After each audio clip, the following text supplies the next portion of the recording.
So, hi everyone, welcome back to my channel, and in this video we are going to discuss the syllabus of GS3 very step by step. सी उसमें first word है planning, तो हम planning को भी बहुत बहुत अच्छे से मैं आपको बताने वाली हूँ कि क्या क्या उसके अंदर आएगा. सो आई प्रॉमिस कि कंटेंट तो आपका इस वीडियो के अंदर पूरा वर्थ इट होगा. मतलब जितना भी आपका कभी भी आपने सुना हो कि डिकोडिंग के इशू, तो वो कहीं पे भी नहीं होने वाला है इस वीडियो में. आपकी सारी GS3 की तो सारी ख़त्म कर देगा डिकोडिंग का इशू, और हम GS2 और GS1 का भी बनाएंगे. सो प्लीज़ मेरे को बताना कि आपको वीडियो पसंद आया नहीं. ठीक है, सो शुरू करते हैं. सबसे पहले तो GS3 के मेन एरियाज़ क्या क्या है, तो वो है economic development, science and technology, disaster management, security and environment. ठीक है, and this is the official syllabus of UPSC. सी अब मैं ये तो आप आराम से पढ़ लेना, you all have this syllabus, not only me. ठीक है ना. तो जो कंटेंट मैं प्रोवाइड करूँगी वो तो अंदर है इस वीडियो के पूरा, लेकिन इससे पहले मैं आपको बता देना चाहती हूँ कि इसी economy, Indian economy, inclusive growth and government budgeting, ये शुरू के जो भी 3 पॉइंट्स है यहाँ तक आ रही है अपनी इकोनॉमी. ठीक है, उसके बाद में अपना शुरू होता है एग्रीकल्चर वाला पोर्शन. ठीक है, तो मैं जब वीडियो को पढ़ाऊँगी तो उसके बाद में मैं यहाँ से सीधा जंप लेकर जाऊँगी यहाँ पे लैंड रिफॉर्म्स इन इंडिया, क्योंकि यहाँ से हमारा इकोनॉमी वाला फिर से शुरू होता है. एंड उसके बाद में अपना effects of liberalisation, infrastructure, investment models, यहाँ तक अपना इकोनॉमी का सेक्शन पूरा चलेगा. उसके बाद में साइंस एंड टेक्नोलॉजी आएगा, एंड उसके बाद में conservation and all, disaster management, security, और चलता रहेगा. सो डोंट कि अगर आप सिलेबस लेके बैठे हो और अगर आप प्लानिंग, तो पहली बात तो सिलेबस लेके बैठना है इस वीडियो को देखने के लिए. और अगर आप लेके बैठे हो तो ये मत सोचना कि यहाँ प्लानिंग के बाद में, ये गवर्नमेंट बजटिंग के बाद में सीधा हमने कहाँ जंप कर दिया, क्योंकि पहले हम वैसे डायमेंशंस लेके चलेंगे. तो this was for your clarity कि इकोनॉमी वाले में इकोनॉमी का आएगा, एग्रीकल्चर वाले में एग्रीकल्चर का आएगा. जैसे एग्रीकल्चर में हमने फिर इतना पोर्शन पूरा कवर कर लिया यहाँ पे सप्लाई चेन मैनेजमेंट तक. उसके बाद में यहाँ पे भी अगर एग्रीकल्चर का कोई भी पोर्शन आ रहा है तो हम वो भी उसमें उठा लेंगे एग्रीकल्चर वाले में. तो ऐसे देख लेना, कीवर्ड्स को देखना, not the series of the syllabus, क्योंकि उसको बहुत अच्छे से डिवाइड करके दिया जा रहा है आपको ये भी जो कंटेंट है. सो this is all the syllabus of UPSC. इसके अंदर इंटरनल सिक्योरिटी का भी अच्छा खासा पोर्शन आता है. सो वही हम शुरू करते हैं. ठीक है, एंड इस सबसे पहले तो है इकोनॉमी के अंदर क्या है, फर्स्ट लाइन ही Indian economy and issues related to planning, mobilisation of resources, growth, development and employment.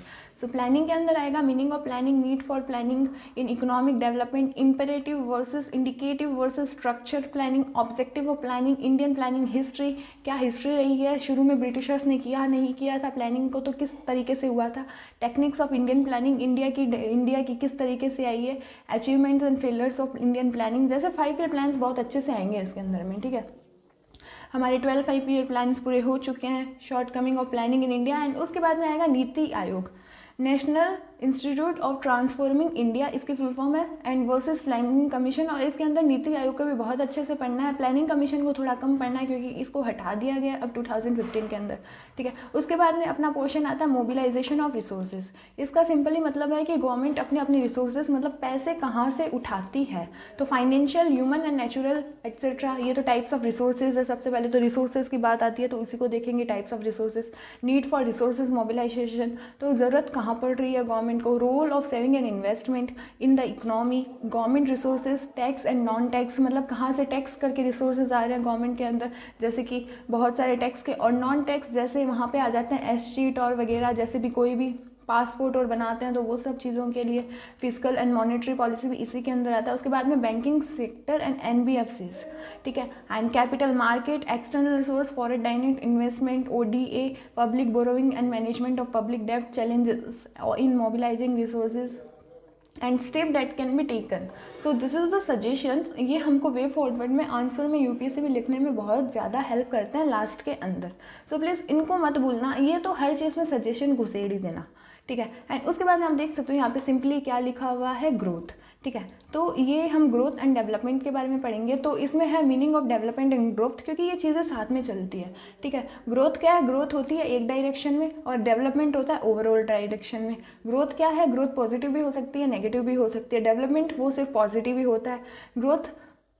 Growth short term के लिए सही है, डेवलपमेंट लॉन्ग टर्म के लिए है. ठीक है, तो ये सब चीज़ें हैं, ग्रोथ और डेवलपमेंट, हम इनको बहुत अच्छे से पढ़ेंगे. एंड ये सब इकोनॉमी का पोर्शन रमेश सिंह के अंदर एकदम स्टेप टू स्टेप बहुत अच्छे से दिया हुआ है, शुरू से स्टार्ट हो जाता है. ठीक है, and determinants of growth and development, importance and limitations of economic growth, jobless growth, pro poor growth, balanced and unbalanced growth, dimensions of development. यहाँ से अपना डेवलपमेंट शुरू होता है, तो डेवलपमेंट के अंदर हमको क्या क्या पढ़ना है, डायमेंशंस पढ़ने हैं, डेवलपमेंट के क्या क्या डायमेंशंस हो सकते हैं।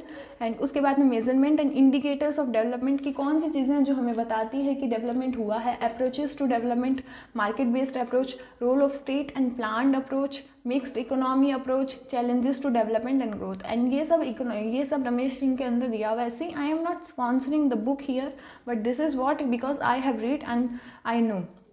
एंड उसके बाद में आता है एम्प्लॉयमेंट। सी एम्प्लॉयमेंट किसके अंदर है, एनसीईआरटी जो एनसीईआरटी तो नहीं, इंडियन इकोनॉमी के जो क्लास 11th और 12th के अंदर बुक चलती है इंडियन इकोनॉमी की, ठीक है, उसके अंदर बहुत अच्छे से एम्प्लॉयमेंट तो बहुत अच्छे से दिया हुआ है। तो नेचर, सबसे पहले तो एम्प्लॉयमेंट का नेचर रूरल वर्सेस अर्बन होता है, फॉर्मल वर्सेस इनफॉर्मल होता है, इसका डेटा भी आपको पढ़ना है। GS3 is a very wide paper, इसके अंदर सबसे ज़्यादा कुछ है तो मतलब करंट अफेयर है, तो हर चीज़ को करंट अफेयर से सप्लीमेंट करना बिल्कुल नहीं भूलना है। यहाँ पे हर चीज़ को वो तो करके ही रखना है। GS1 GS2 GS3 में सबसे ज़्यादा वाइट पेपर कोई है तो वो GS3 का ही है।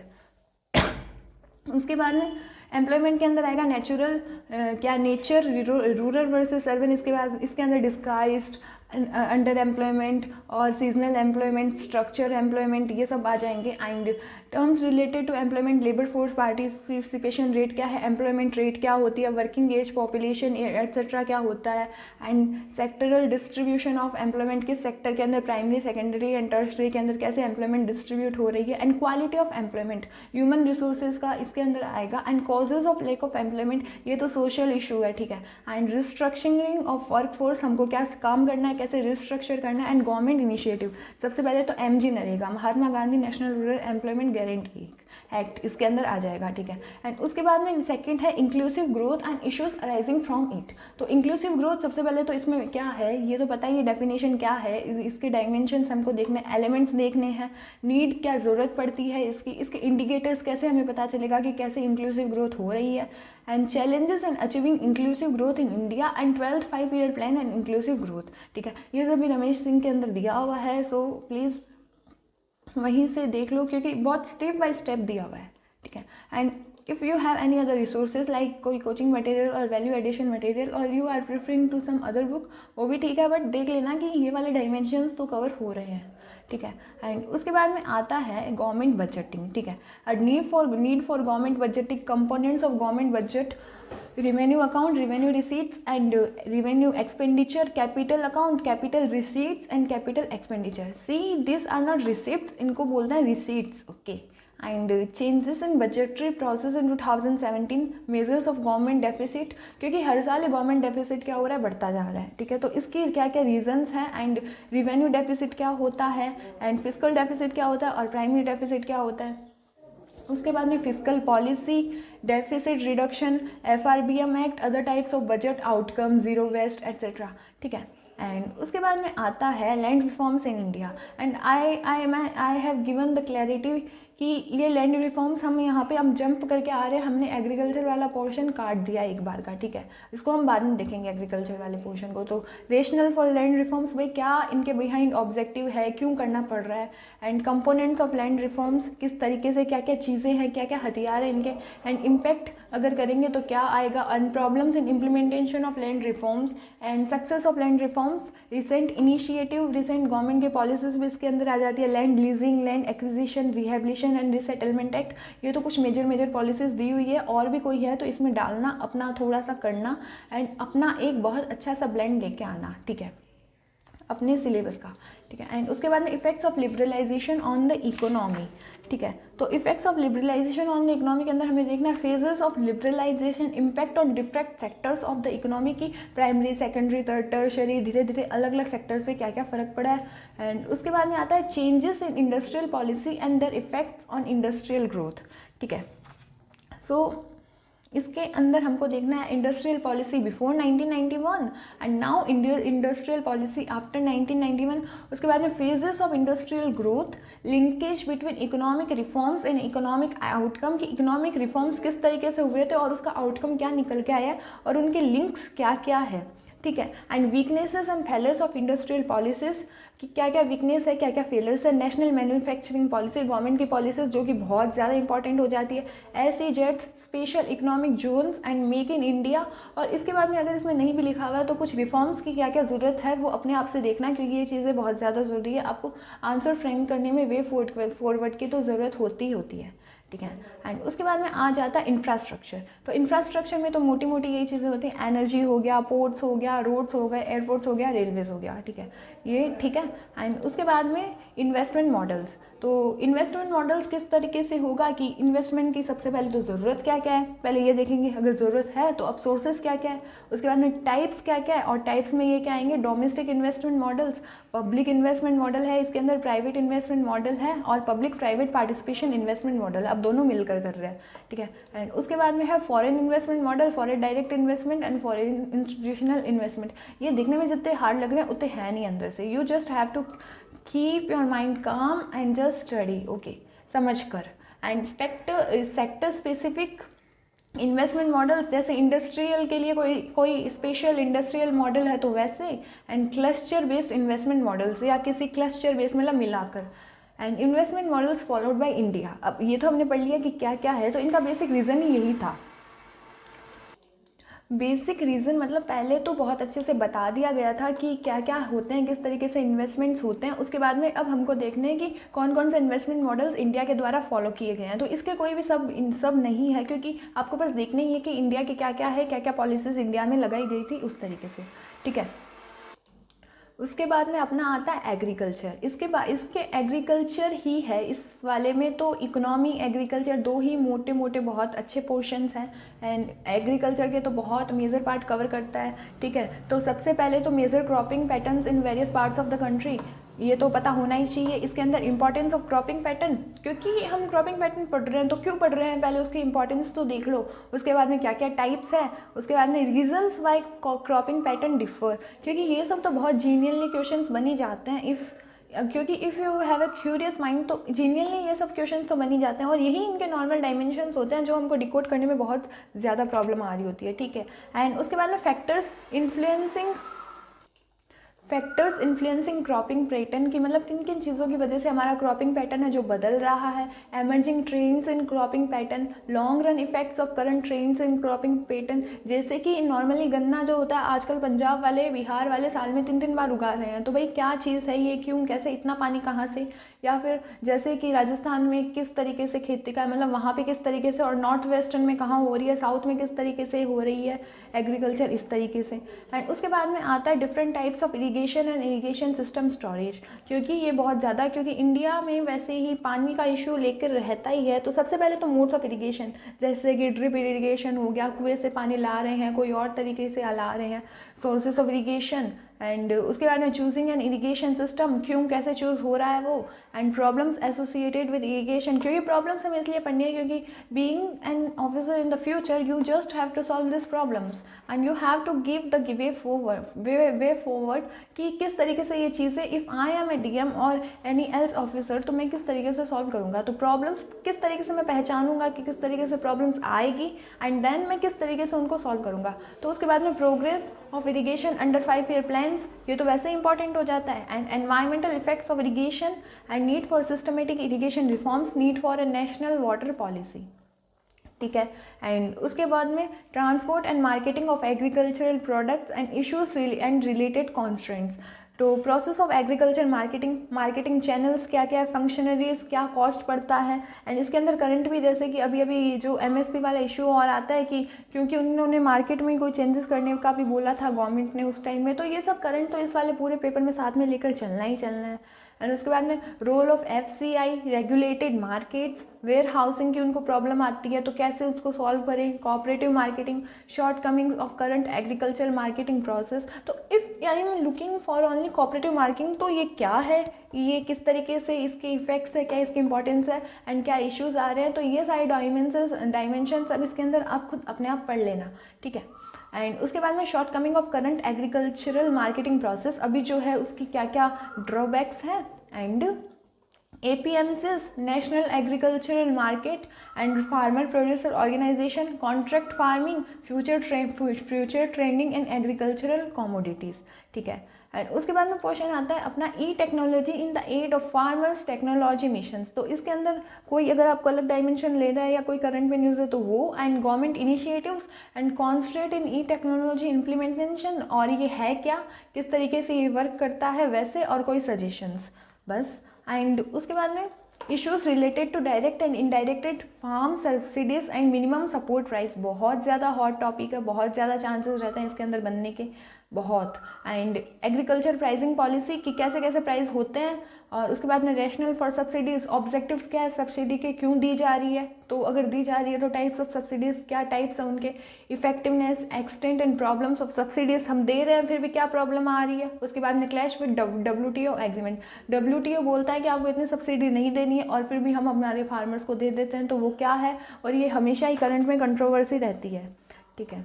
एंड उसके बाद में है public distribution system, objectives, functioning, limitations, revamping. इसके अंदर ऑब्जेक्टिव और सिग्निफिकेंस आएंगे पब्लिक डिस्ट्रीब्यूशन सिस्टम के, PDS वही राशन वाली दुकान, and functioning fair price shops, FCI, ration cards, Aadhaar linking etcetera. Shortcomings और problems associated with PDS, public distribution की क्या शॉर्टकमिंग्स एंड प्रॉब्लम्स है। अब यहाँ पे मैंने मेजर्स या वे फॉरवर्ड नहीं लिखा है, तो प्लीज़ वो अपने आप से ही सोचने की कोशिश करना, ठीक है।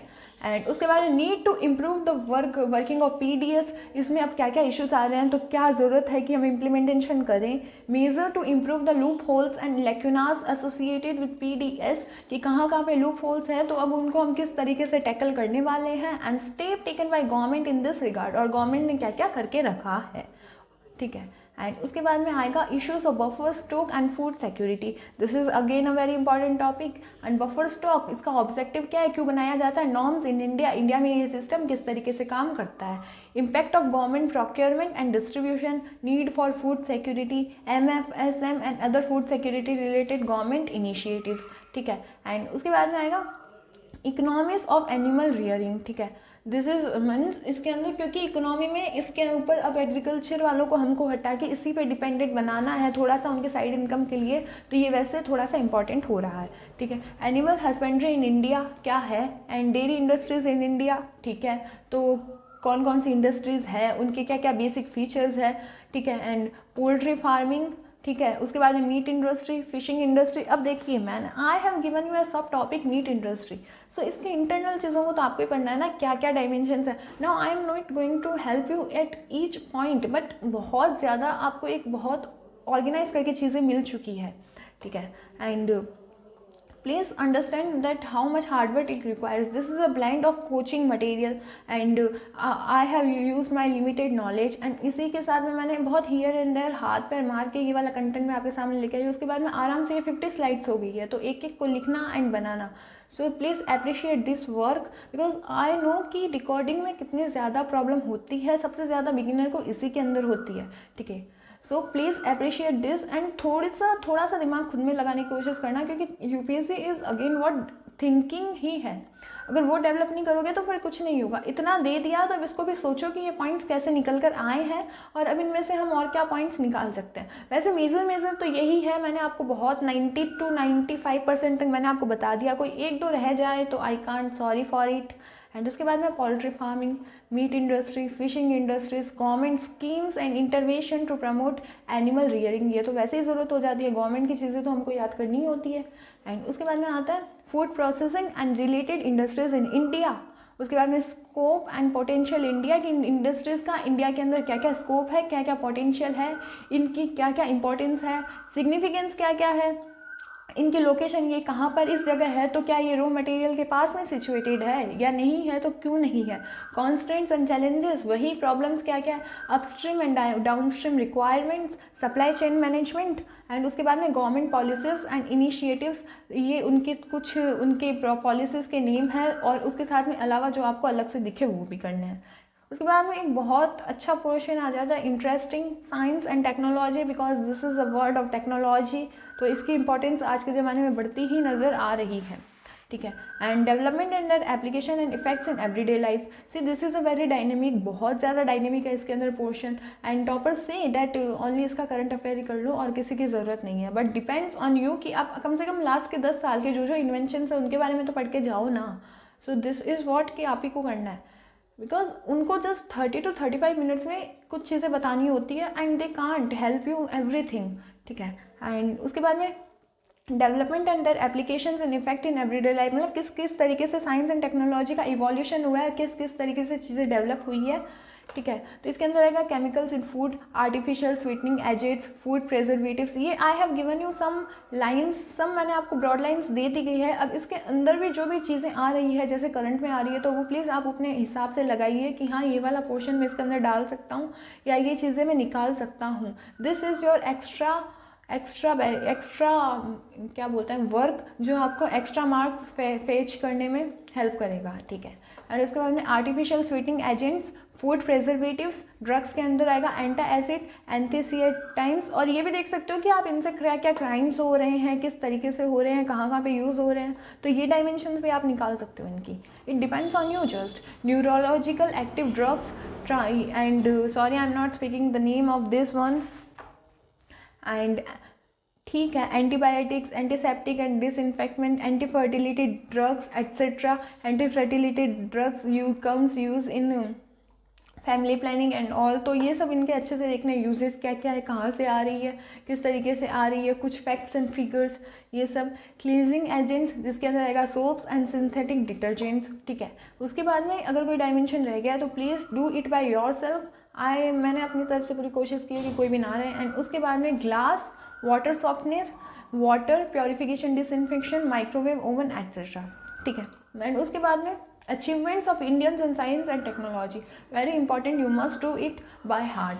तो सबसे पहले तो Chandrasekhara Venkata Ramanna, Acharya Jagadish Chandra Bose, Satyendra Nath Bose, Meghnad Saha, Homi Jehangir Bhabha, Subrahmanyan Chandrasekhar and the most important APJ Abdul Kalam, ठीक है। The missile man of India Vikram Sarabhai, मोक्ष गुंदम विवेसवार्या एंड हरगोबिंद खुराना, तेसी थॉमस, CNR राव, ठीक है। एंड इसके साथ में जो रिसेंट डेवलपमेंट्स हो रहे हैं, कोई चीज़ ज़्यादा मुद्दे में इश्यू में आ रहा है तो वो अपने आप करना है, ठीक है। वो करना ही है, बिकॉज हर चीज़ करंट नहीं लिख सकती ना, I have limited time, I can't do this stream for the whole day, तो वही है। एंड उसके बाद में indigenisation of technology and developing new technology, इसी के अंदर ये सब मेन चीज़ें आती हैं। IT एंड कंप्यूटर्स, इसके ऊपर बहुत ज़्यादा क्वेश्चंस बनते हैं। स्पेस, अब पहले स्पेस के अंदर क्या था, ये क्वेश्चंस आते थे, अब हम स्पेस तक कैसे पहुंच रहे हैं, ये क्वेश्चन आते हैं। Nano technology, biotechnology, robotics, defence, nuclear, इसमें हमको किस तरीके से देखना है कि ये टेक्नोलॉजी क्या और ये किस तरीके से डेवलप हो रहे हैं। अब इसके अंदर आते हैं कि अवेयरनेस इन डिफरेंट फील्ड्स, तो अब इसके अंदर हमको क्या क्या अवेयरनेस चाहिए इसी फील्ड के अंदर, तो ये फिर से वही है, IT and computer, space, nano technology, biotechnology, robotics, defence, nuclear, ये भी ठीक है। एंड उसके बाद में आता है issues relating to intellectual property rights, IPR, intellectual property rights. इसके अंदर आता है अपना trademark, copyright and this all. तो need for intellectual property right, सबसे पहले तो इनकी ज़रूरत क्या पड़ती है, types of IPR, copyright, trademark, यही है इसके अंदर। And IPR regime in India, कौन सी अथॉरिटी है, किस तरीके से वर्क करती है, इंटरनेशनल एग्रीमेंट्स क्या क्या है इससे रिलेटेड, जियोग्राफिकल इंडिकेटर्स क्या क्या है इसके रिसेंट इश्यूज़ क्या क्या है, जैसे एवरग्रीनिंग, कंपलसरी लाइसेंसिंग, जैसे पेटेंट हो गया, इसका थोड़ा सा कनेक्शन इकोनॉमिक पॉलिसीज से भी बनेगा क्योंकि उस टाइम लाइसेंसिंग को हटा दिया गया था। एंड प्रोमिनेंट केसेस, अभी कोई भी गवर्नमेंट सुप्रीम कोर्ट ने जजमेंट किया या कोई भी इशू है तो वो। एंड उसके बाद में आता है बायोडाइवर्सिटी एंड एनवायरनमेंट, तो इसके अंदर कंजर्वेशन, सबसे पहले तो क्या है बायोडाइवर्सिटी, इसके types, genetic, species, ecosystem etcetera, ठीक है। And importance of biodiversity, ecosystem, service, bio resources of economic importance, social benefits etcetera, reason for loss of biodiversity. Reason for loss में तो आई फील कि बिना पढ़े ही you can write 4 to 5 pages, ठीक है। सबसे पहले तो इसमें लिखना ह्यूमन को सबसे पहले सबसे ज़्यादा क्रूअल बताना, क्योंकि of course we are destroying our biodiversity. And उसके बाद में कंजर्वेशन, तो हमने डिस्ट्रॉय कर दिया, अब हम करेंगे कंजर्वेशन, ठीक है। तो इसके अंदर आएगा XC2 and in situ and ex situ, eco-sensitive areas, ecological hotspots, national guidelines, legislation and other programs, international agreements and grouping. ये पूरा करंट बेस्ड है। तो इसके लिए करंट अफेयर्स बहुत ज़्यादा और थोड़ा बहुत स्टैटिक पोर्शन भी याद करना है, क्योंकि समझ लो उस टाइम कोई करंट में इसका टॉपिक आया ही नहीं, तो थोड़ा सा बैकग्राउंड पिछले 2-3 साल का, 4-5 साल का वैसे, ठीक है। इसके बाद में आता है environmental pollution and degradation. Pollution है तो क्या किस तरीके से types, noise pollution, water pollution, land pollution and pollutants, कौन पॉल्यूट कर रहा है, तो हम पॉल्यूट कर रहे हैं, जो एनिमल्स भी कर रहे हैं, किस तरीके से। Impact of pollution and degradation, अब इनके इम्पैक्ट क्या पड़ रहे हैं एंड डिग्रेड कैसे हो रहा है, वो तो सबसे भयंकर इम्पैक्ट है ओजोन लेयर, जिसकी वजह से I am sweating even while I am making the video, ठीक है। तो ओजोन लेयर में होल की वजह से टेम्परेचर बढ़ ही जा रहा है और हम क्या कर रहे हैं, हम सिर्फ ग्लासगो में जाकर मीटिंग्स कर रहे हैं, हम कुछ वर्क नहीं कर रहे हैं इसमें। Greenhouse gas effect and global warming, eutrophication, desertification, acid rain, hazardous waste, ये सब क्या है, इसके इम्पैक्ट्स है ना। तो उसके बाद में causes, sources of pollution and degradation. Again I am not saying इनके आपको खुद को ही लेके चलने, ये कैसे आ रही है, किस तरीके से आ रही है, इनको हटाने के लिए हम क्या क्या कर सकते हैं और कुछ स्पेशल पॉइंट्स, ठीक है।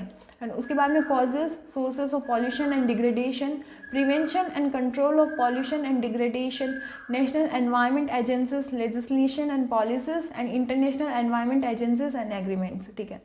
एंड उसके बाद में आएगा अपना environmental impact assessment. What is EIA, ठीक है क्या भाई ये, इंडियन गाइडलाइंस एंड लेजिस्लेशंस किस तरीके से फॉर्म हुआ, इंडिया की गाइडलाइंस क्या क्या है, EIA प्रोसेस, पूरा प्रोसेस क्या क्या है, इसके अंदर नीड्स एंड बेनिफिट, क्या ज़रूरत पड़ गई इसकी शॉर्ट कमेंट्स बता दो और फिर मेजर्स दे दो, ठीक है। वैसे तो एक फॉर्मेट यही आता है कि क्या है ये, इसके बाद में इसकी गाइडलाइंस क्या क्या, ये प्रोसेस क्या क्या, इसकी ज़रूरत क्या है, इसके अंदर ड्रॉबैक्स क्या है, इसके मेजर्स क्या क्या है, ये बेसिक फॉर्मेट है। और आंसर भी अगर आप इस तरीके से लिखते हो तो आपको बहुत अच्छे मार्क्स मिलते हैं। उसके बाद में disaster management, the most important, और इसका मेजर पोर्शन जियोग्राफी से भी कवर होता है, तो people take less tension about it. तो types of disaster, management of disaster, किस तरीके से हम मैनेज करेंगे, अगर सुनामी आ गई तो, अर्थक्वेक आ गया तो हम क्या करेंगे, हम ऐसे चिल्लाएंगे जोर जोर से, नहीं, we don't have to do this as a DM, as a officer, ठीक है। कम्युनिटी लेवल पे किस तरीके से हम प्लान करेंगे, गवर्नमेंट इनिशिएटिव्स क्या क्या लगाएगी, ठीक है। एंड उसके बाद में आएगा सिक्योरिटी, बहुत अच्छा पोर्सन के नहीं पता चलता इसके अंदर भी है लेकिन है। And linkage between development and spread of extremism, factors responsible for spread of extremism, steps that can be taken to reduce the spread of extremism due to under development, naxalism. तो इसमें पाकिस्तान का बहुत बड़ा रोल है, China का भी आजकल बढ़ रहा है। एंड उसके बाद में role of external state and non actors in creating challenges to internal security, कौन कर रहा है, पाकिस्तान ही कर रहा है। Threat from non state actors, JNK separatism, left wing extremism, left wing भी है, पढ़ना है इसके बारे में जाकर। North east insurgency tribal areas में बहुत ज़्यादा हो रहा है। Terrorism in hinterland and border areas, वहाँ पे तो डिस्प्यूट चलते ही रहते हैं। क्या चाइना वाला बोलता है अरुणाचल प्रदेश का आधा हिस्सा मेरा है, भाई पूरी दुनिया ही तेरी है, बस तू ही तेरा नहीं है। And right wing terrorism and reason for spread of terrorism, state sponsored terrorism, state भी स्पॉन्सर कर रही है टेररिज्म। इसके अंदर ये खुद से देखना है कि गवर्नमेंट ने क्या क्या पॉलिसीज लगाई, इनको टैकल करने के लिए हम क्या क्या अपने दे सकते हैं, इनिशिएटिव्स एंड ऑल, और रिसेंट के इश्यूज़, ठीक है। एंड उसके बाद में institution framework to tackle challenges of internal security, NIA, net grid, MAC, UAPA, TADA, POTA and POTA, NCTC। तो ये सब एग्रीमेंट्स है, कुछ चैलेंजेस है, कुछ इंस्टीट्यूशनल फ्रेमवर्क्स हैं, इनको ज़रूर पढ़ना और इनमें से क्वेश्चन बनते हुए भी दिखते हैं। एंड उसके बाद में है challenges to internal security through communication networks, तो कम्युनिकेशन नेटवर्क्स क्या क्या आ रहे हैं, यही इंटरनेट आ रहा है। And more role of media and social networking, because sometime media spread fake rumours, fake news, hate speech etcetera. तो role of media and social networking side से इंटरनल सिक्योरिटी चैलेंजेस, जिससे वो क्या करते हैं, टेररिज्म को भड़का देते हैं।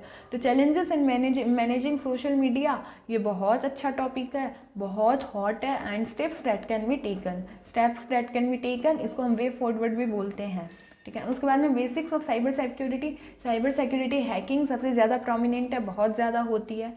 तो साइबर सिक्योरिटी क्या है, इसके थ्रेट्स क्या क्या है, क्या स्टेप्स इंडिया ने लिए हैं, international cooperation on cyber security, cyber welfare, terms associated with cyber security, इसके साथ में क्या क्या एसोसिएटेड है, कोई रिसेंट टेक्नोलॉजी आई है, तो जैसे कि अभी वो एक वायरस चल रहा था ना, जैसे हाँ अभी आई am not remembering the name of the virus, कि गवर्नमेंट ने इजरायली कंपनी से ये वायरस ख़रीदा है, तो वो ही।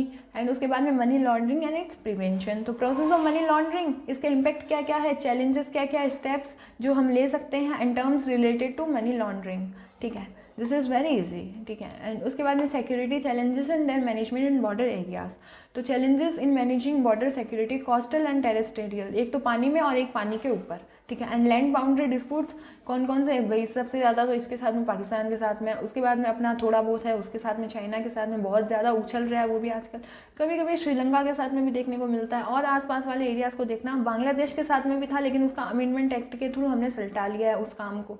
तो इस हिस्ट्री पढ़ना, जियोग्राफी पढ़ना, सब पढ़ना।